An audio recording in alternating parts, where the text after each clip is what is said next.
తమిళ star Kamal Haasan ఇటీవల కన్నడ భాష తమిళ భాష నుండి పుట్టింది అని ఒక ప్రకటన చేయడంతో పెద్ద వివాదం ఏర్పడింది. ఈ వ్యాఖ్యలు కర్ణాటక ప్రజల మనోభావాలను దెబ్బతీశాయని చెబుతూ హైకోర్టు తీవ్ర స్థాయిలో స్పందించింది. తాజాగా కమల్ హాసన్ తన థగ్ లైఫ్ సినిమాను కర్ణాటకలో ప్రమోట్ చేయడంలో భాగంగా ఈ వ్యాఖ్యలు చేశారు. దీనిపై మండిపడ్డ కర్ణాటక ఫిల్మ్ ఛాంబర్ రాష్ట్రంలో థగ్ లైఫ్ సినిమాపై నిషేధం విధించాలంటూ డిమాండ్ చేసింది. దీనిని వ్యతిరేకిస్తూ కమల్ నిర్మాణ సంస్థ రాజ్ కమల్ ఫిల్మ్స్ హైకోర్టును ఆశ్రయించింది. అయితే కేసును విచారించిన న్యాయమూర్తి జస్టిస్ ఎం నాగప్రసన్న మాట్లాడుతూ, ఒక పౌరుడిగా ఎవ్వరూ ఇతరుల మనోభావాలను గాయపరిచే హక్కు లేదు. జల, నెల, భాష ఇవన్నీ ప్రజలకు ఎంతో ప్రాముఖ్యమైనవి. భాష అనేది ప్రజల మనసుతో జతపడిన భావన. మీరు చేసిన వ్యాఖ్యలు ప్రజల మధ్య అసమ్మతి కలిగించాయి. మీరు చరిత్రకారుడా, భాషా శాస్త్రవేత్త? ఏ ఆధారంతో మీరు అలా చెప్పారు అని ప్రశ్నించారు. కర్ణాటక ప్రజలు మీకెంత మాత్రం అనుభవం చూపించకుండా కేవలం మన్నించమన్నారు. కానీ మీరు క్షమాపణ చెప్పమంటారా అని తీవ్రంగా వ్యాఖ్యానించారు. కోర్టు ఆదేశాల నేపథ్యంలో కమల్ హాసన్ కర్ణాటక ఫిల్మ్ ఛాంబర్ కి ఒక అధికారిక ప్రకటన పంపారు.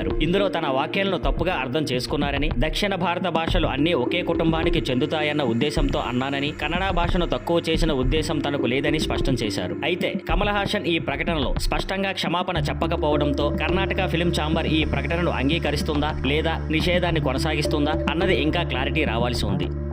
Thank you for watching. Please like, share and subscribe.